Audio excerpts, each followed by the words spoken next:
So here we go with video 15 out of 90. The topic of this is stabilize the first S, and what we'll unpack over the next few videos is just a process that I've created just called the triple S system. And the idea of it is to, instead of having a knee-jerk reaction to a problem, that we stop and we process what the problem actually is. And what we tend to do is look for a system, some steps, a piece of software, another person to fix a problem that is pressing upon us. And it seems to be the natural response when you've got a problem, you go looking for the solution. But what I'd encourage you to do is stop and stabilize first. That's what the first S stands for. It stands for stabilize, because there's chaos going on. There's chaos going on out here, and there's chaos going on in here. And the first step before you go and look for a solution, a system, is to stabilize by asking yourself, or probably better than asking yourself, is to have somebody else or another couple of people that understand this process to question you and have a bit of a mastermind where you're putting the problem on the table and they are asking questions to really identify what the problem is. As an example, one of our guys was asking, because he had a very full pipeline, and so he thought what he would do is create a wait list, which is a great problem to have in your building business, where you've got people who are prepared to get on a wait list, potentially even pay to be on a wait list. So if an opening opens up in the builder's pipeline because of a project falls over for whatever reason, that person, if they're first in the wait line, can be the first person to get allocated that space in the pipeline. Great problem to have, as I said, in a building business. And the member that was asking me about it was saying, when's the best time to have this conversation? Up front or a bit later on in the process? When's the best time? And so I just kept saying, but what's the problem? And he kept giving me these answers, and I persisted, because if you've got someone who can do this for you and help you with it, and keep going, say, but what's behind that? Like, what really is the problem? And continue to ask and be a bit of a pain in the ass about it, really.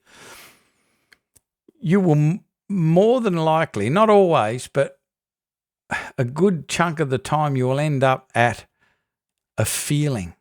So in this case, our guy he felt like he was letting people down.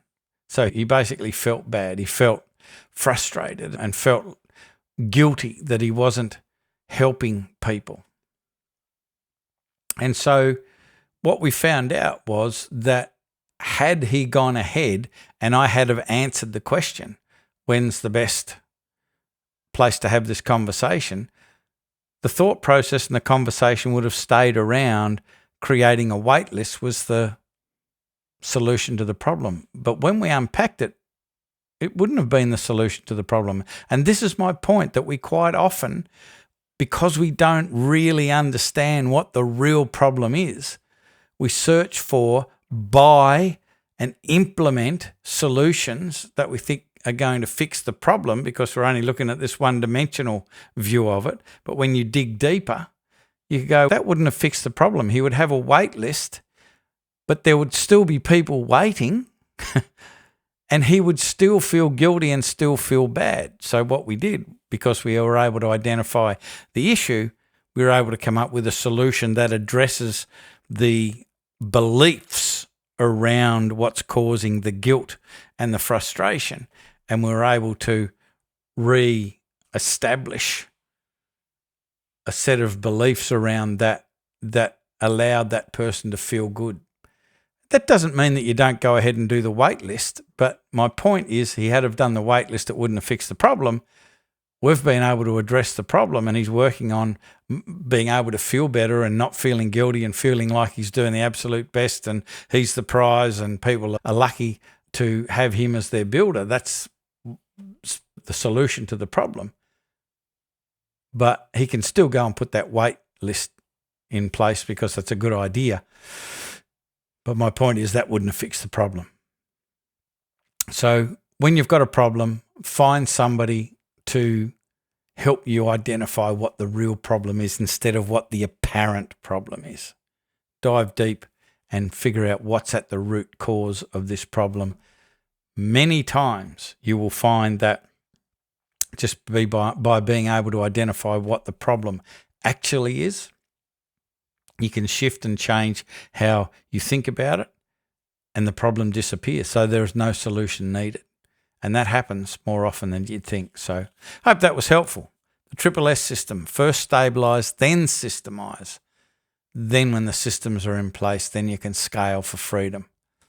By going to one of those two places early, it just doesn't work. It will fall over. It won't give you what you want. So I hope this makes sense. The reason I'm doing this is that I want to learn how to explain this stuff better so I understand it better for myself, but also to be able to help more people. And that's the reason I'm doing 90 videos, 1 day a week.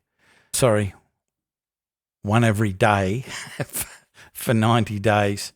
So I've got a reason to talk about this stuff and try and explain it better and better. So if you benefit from it as well, if it makes sense to you, that's fantastic. Love to have a comment from you. Love to have a conversation with you. Reach out to me through LinkedIn and maybe we'll have a chat, jump on a Zoom, whatever, at least have a digital chat and find out what your thoughts are about what I'm talking about in these videos.